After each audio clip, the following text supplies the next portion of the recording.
माहिती द्यावी।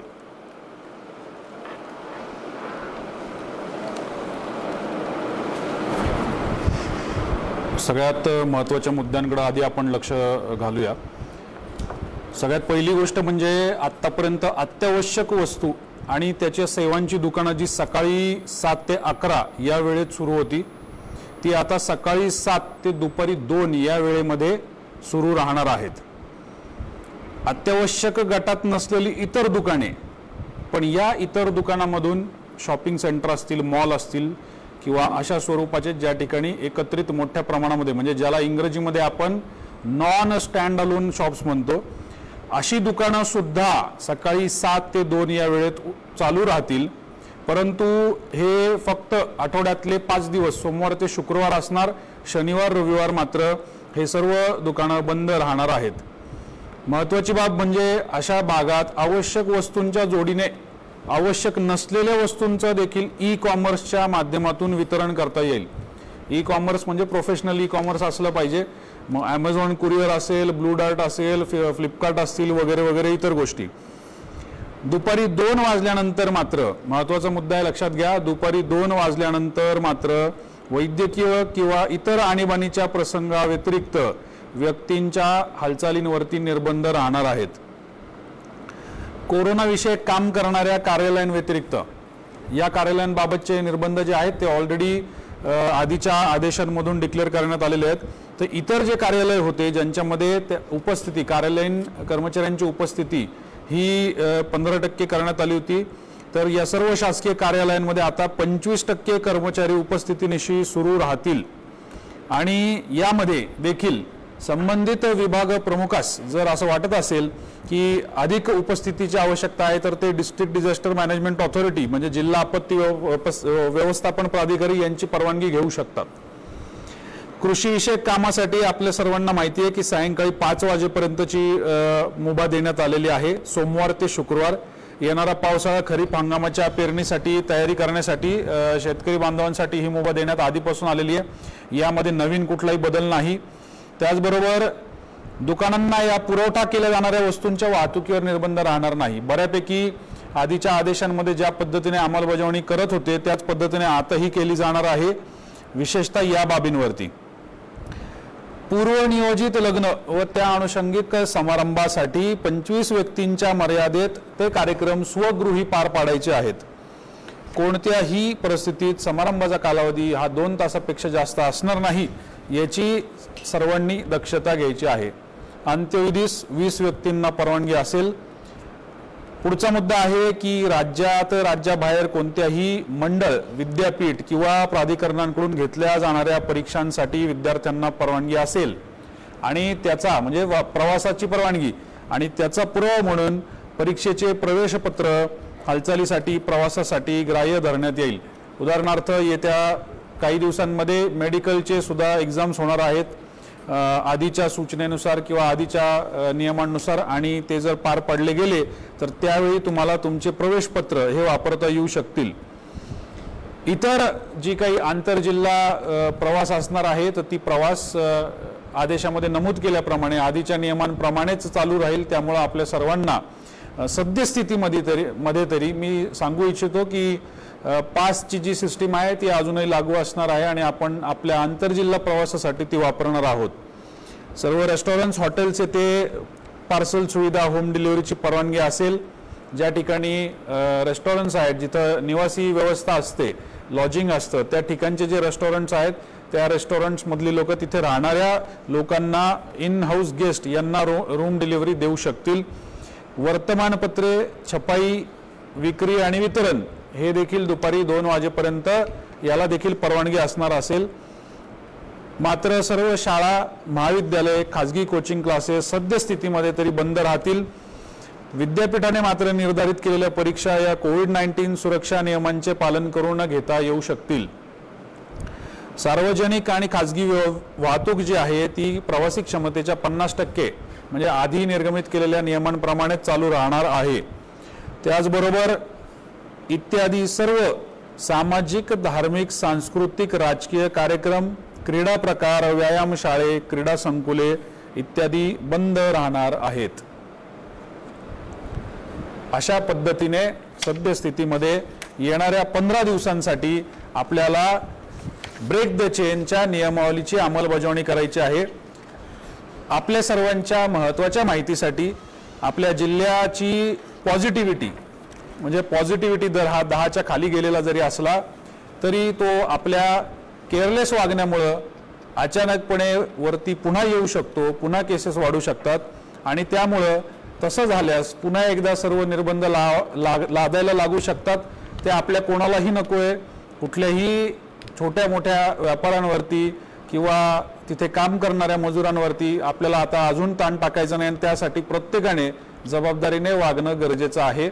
तसं झाल्यास आपल्याला पुढच्या 15 दिवसांनंतर आपले हे नियम अजून शिथिल करण्यास मदत होऊ शकेल।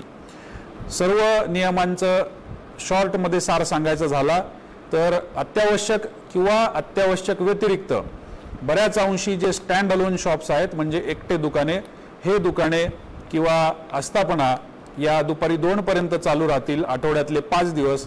शनिवार रविवार मात्र काटेकोर कडक पद्धतीचा अंमलबजावणीचा कार्यकाळ राहील आणि या सर्व कालावधीमध्ये मात्र औषध किंवा अत्यावश्यक अति अत्यावश्यक ज्या काही घटना घडतात त्यावेळेच्या सेवा देणाऱ्या गोष्टींसाठी मात्र मुभा राहील।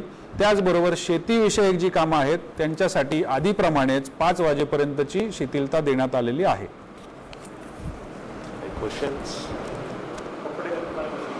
सर्व अत्यावश्यक नसलेले दुकाने देखील 2 वाजेपर्यंत चालू राहणार आहेत, परंतु ते मोठे मॉल्स जिथं मल्टिपल प्रकारचे प्रॉडक्ट्स ठेवले जातात किंवा ज्या ठिकाणी विविध प्रकारच्या वस्तूंची विक्री होते, स्टँड अलोन शॉप्स जे नसतात अशा प्रकारचे मॉल्स किंवा शॉपर्सचे मोठे म्हणजे सेंटर्स हे मात्र बंद राहतील। त्याबाबतचे जे काही आदेश असतील, नियम असतील, हे राज्य शासनाच्या आदेशानुसार निर्गमित करण्यात येतील।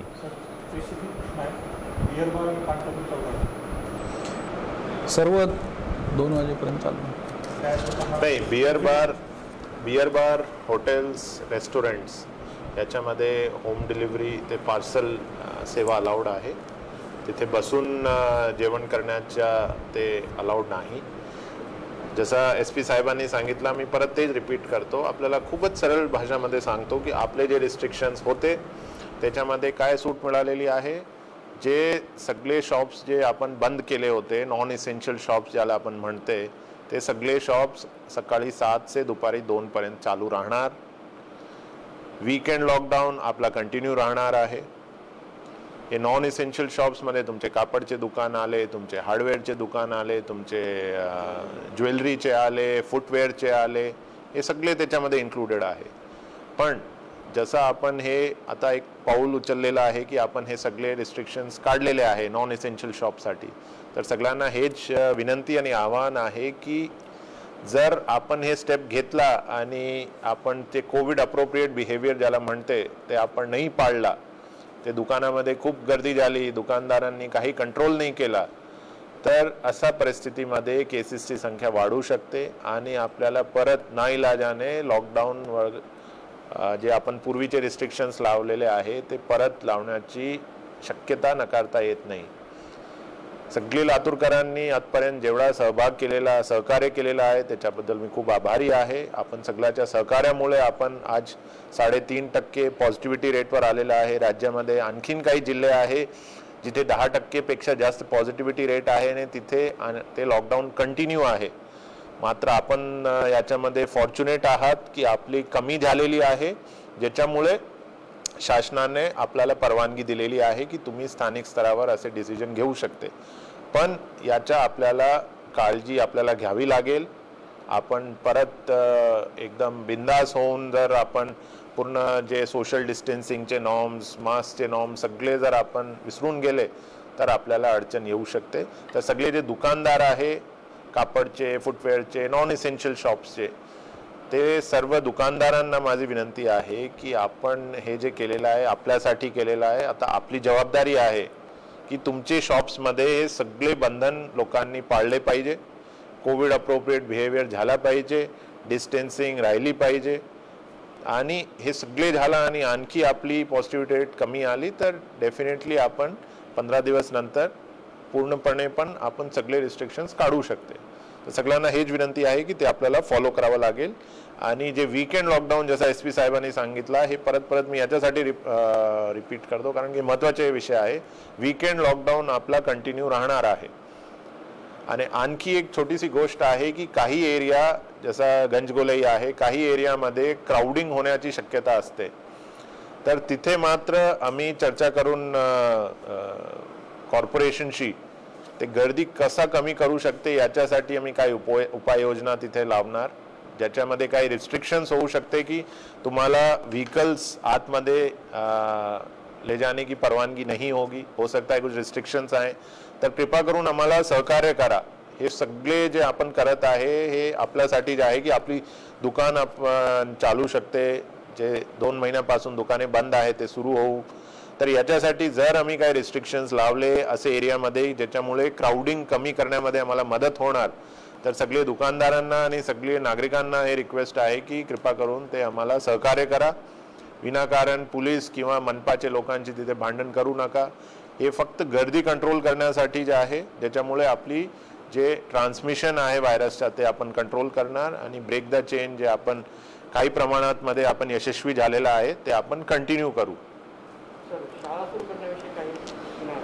शाळाबद्दल आणखी वरून काही गाईडलाईन्स आलेली नाही. तर शाळा आणि कॉलेजेस आणि जसा कोचिंग सेंटर्स स्पेसिफिकली लातूरसाठी हे सगळे बंद राहणार पुढच्या आदेशपर्यंत. बँकाची वेळ 2 वाजतापर्यंत आपण सांगितलेलं आहे. आता काही बँक 9 से 2 करणार, काही बँक 10 से 2 करणार. तो बँकावर डिपेंडेंट आहे. पण हे आपल्याला याद रखने की आवश्यकता आहे की 2 बजे तक आपल्याला मुभा आहे. 2 बजे नंतर कृपा करून सगळ्यांनी आपापल्या घरामध्येच राहायचे, विनाकारण कुठेच गर्दी नाही करायचे.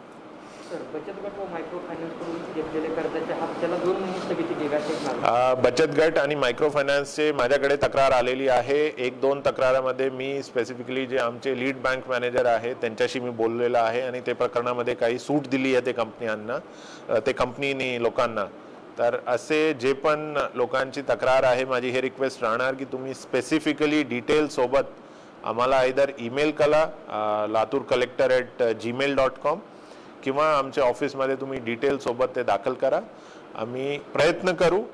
हे कठीण काळ आहे, डेफिनेटली कठीण काळ आहे सगळ्यांसाठी.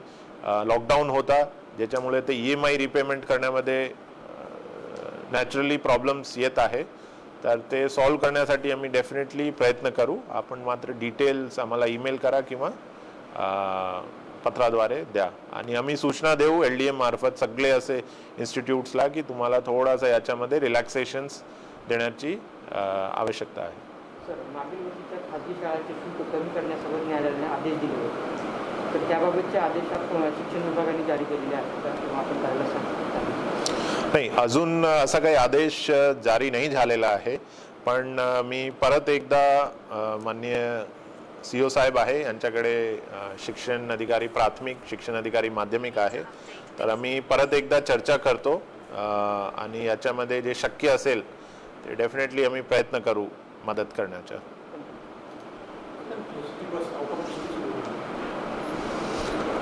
गव्हर्नमेंटनी जे रिस्ट्रिक्शन्स दिलेले आहे त्याच्यामध्ये ते 10% पेक्षा जास्त पॉझिटिव्हिटी रेट जे जिल्हे आहेत तिथे त्यांनी मात्र लोकांची मूवमेंटवर रिस्ट्रिक्शन्स टाकलेलं आहे.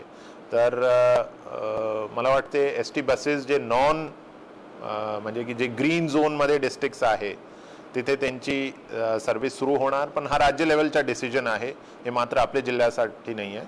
ते वरूनच त्याची सूचना येणार. पण मला असं वाटते की जे ग्रीन झोनमध्ये डिस्ट्रिक्ट्स आहे तिथे डेफिनेटली ते चालू होणार.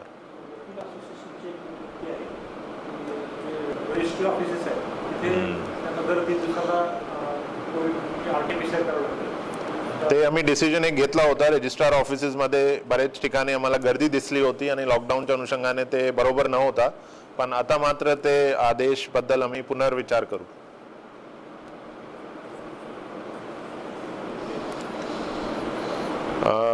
ठीक आहे, मला वाटते महत्त्वाचे विषय आपण कव्हर केलेले आहे.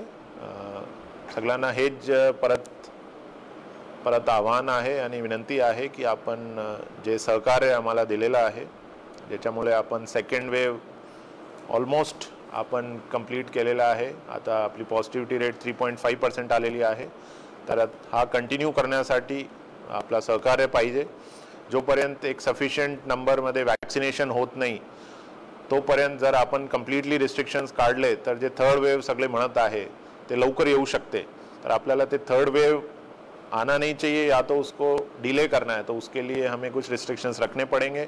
आप लोगों को basic precautions, Covid appropriate behaviour follow करना पड़ेगा. और जैसे वैक्सीन की सप्लाई इंप्रूव होगी हम बहुत ही एग्रेसिव तरीके से वैक्सीनेशन प्रोग्राम डिस्ट्रिक्ट में शुरू करने वाले हैं. धन्यवाद.